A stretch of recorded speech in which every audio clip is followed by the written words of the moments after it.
ქუთაისიდან ჩამოხვედი ხო? ხო. ავტომობილით. კი. საწოლში რა გადაიხადა? გაზზე მყავს მანქანა. 50 ლარის გაზი ჩამოდივარ და იქითაც გორამდე მყოფნის.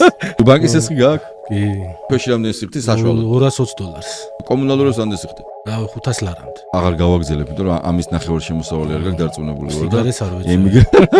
500 ლარი ბანკში უნდა გადავიხადო, 500 ლარი კომუნალური უნდა გადავიხადო, 600 ლარი ბაღში უნდა გადავიხადო, 1600 ლარი. ხო რა ვიცი, ჭამა გინდა, კიდე ბავშვებს ჩაცმა უნდა. რა ვიცი, აბა რა შემოსავალი და ეს არის ადამიანების ყოველდღიურობა და ამ თემების ნაცვლად ეხა ჩვენ რაზეც ვლაპარაკობ საბანკო ოლიგარქია ამ თემის გამოსწორების გარდა ყველაფერზე მიდის დისკუსია და მთავრობა ყველაფერზე ლაპარაკობს ამ თემის გარდა. ანუ ეხლა ნაცვლად იმისა რომ აი ამ თემებით იყოს ყველა საეთერო ბადე რომ აბა სესხი როგორ დავაკლოთ, აბა ადამიანს როგორ დავეხმაროთ, აბა ხელფასი რამდენია. ეგ არის პირველი გასაკეთებელი რომ ადამიანები თავარია ეს დისკუსია არ იყოს.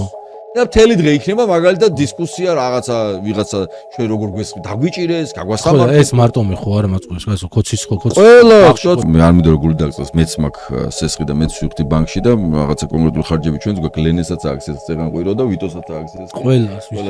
ყველას აქვს ეს. შეჯიბრი არის ბოლო. ხო, ანუ ხდები ხო ყოველდღიურ პრობლემა არის ეს, ოღონდ დისკუსიები არის სხვაგან. და როგორ დამთავრდა გადაცემა ეს არაფერი, ზოგადად გაგულანყეს